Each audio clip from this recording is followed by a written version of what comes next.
खुलुमबाय दिनै सानसेनि रादाबफोरखौ फरायदों आं गेवलां हाज'वारिया दतमा दखरा एबसुनि खुंगा 39थि बोसोरसालिया जथुम्माखौ लोगोसे सनाथि मायथाइ फोरबो फालिथाया जागायजेनबाय सालाकाथि ब्लक इउपिपिएल राजखान्थि दोलोनि दैदेनगिरिफ्रा बांगालपारा गामिनि मोनसे नखराव माइ हादों गसाइगावआव सासे लांसुनिया फोरोंगिरिया गावनि फरायसुलिखौनो इनाय जिनाहारि खालामदों बाक्सा मसलपुरनि भुटान खुथियाव आबादारिनि 5 बिगा माइनि जिगाबा अर खामनानै सेवहांगार बड'लेण्ड मुलुगसोलोंसालियाव आगु बर'दिन सानखौ गाजा गोमजायै फालिदों बाक्सा जिल्लानि बरमा निकासि राजा लामानि गेजेराव लाथा मावजि मोसानि गोथै देहा बोखांदों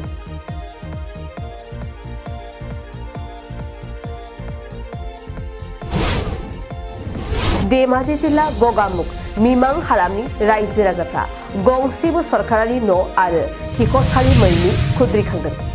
धेमाजि जिल्ला गगामुख मिमां हालामनि सानै लाइमोना खामानि मावहैनाय समाव गोमानानै दं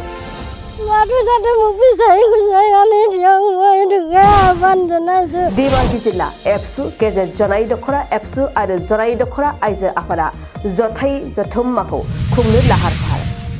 बरपेटानि काटाजाराव 13 साननि मेहेरगोनां हाबाफारिजों डमनी घाट महा उत्सवा जागायजेनबाय दिनै सानसेनि रादाबफोरा एसेनोसै गोजोन्थों नोंथाङा सानाय सुनाय बेरामनि जेंनायाव गोग्लैदों नामा जुदि नोंथाङा सानाय सुनाय दंब्ला जिंगासिनांगौ गैया चिरां जिल्लानि बेंटल गेट साफागुरियाव दायो एसआइ निउर' थेरापि सेन्टार दंसै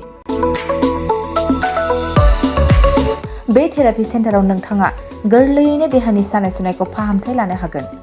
बे आथिं सानायानो जाग्रोदों ओमफ्राय जानाया एसे सिगांनिफ्रायनो जाखादों ओमफ्राय बिदिनो गुबुन गुबुन मुलि जाबाबायदों ओमफ्राय हामाखै